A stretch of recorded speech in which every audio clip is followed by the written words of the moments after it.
আজি দতমা বিধানসভা সমষ্টি 22,899 গৰাকী আই মাতৃক আমি মুখ্যমন্ত্ৰীৰ মহিলা উদ্যমিতা আঁচনিৰ জৰিয়তে 10,000 টকাকৈ বিতৰণ কৰা হ'ল।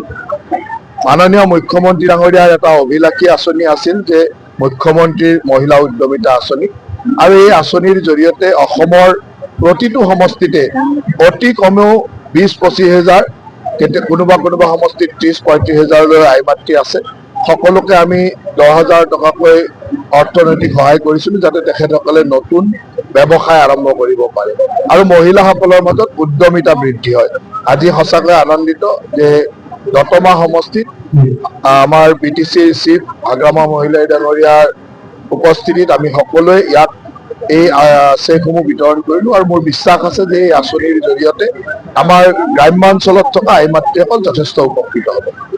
এই আঁচনিৰ ধন বিতৰণৰ ক্ষেত্ৰত মানে ভিউ গ্ৰুপ লাগে যে 500 টকাকৈ সংগ্ৰহ কৰাৰ এটা অভিযোগ আছে। তেনেকুৱা হ'ব নালাগে, কাৰণ আমাৰ ইয়াৰ গোটেই ব্যৱস্থাটো চৰকাৰী ব্যৱস্থাৰ দ্বাৰা হয়। যদি ক'ৰবাত আপোনালোকৰ কিবা অভিযোগ আছে, অভিযোগ আমাক দিব পাৰে, মই DCI ডাঙৰীয়াক ইমিডিয়েটলি ক'ম এই অভিযোগসমূহ চাবৰ কাৰণে।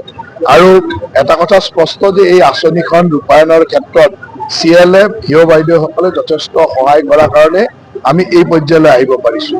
আজি অসমত 40 লাখ আই মাতৃক একেলগে এই ধৰণৰ ধন দিয়াটো, আৰু 4,000 কোটি টকাৰ আঁচনি, আৰু ইয়াত কোনো বেলেগ ধৰণৰ দুৰ্নীতি হ'বই নোৱাৰে। কিয়? এই কাৰণেই যে তেওঁলোকক আমি চেক প্ৰদান কৰিছোঁ। সকলোৱে আজি হাতে হাতে চেক লৈ গৈছে। চেক লৈ যোৱা মানে তেওঁলোকৰ একাউণ্টত পইচা জমা হ'ব, গতিকে মাজত আৰু বেলেগ মানুহ থাকিবই নোৱাৰে।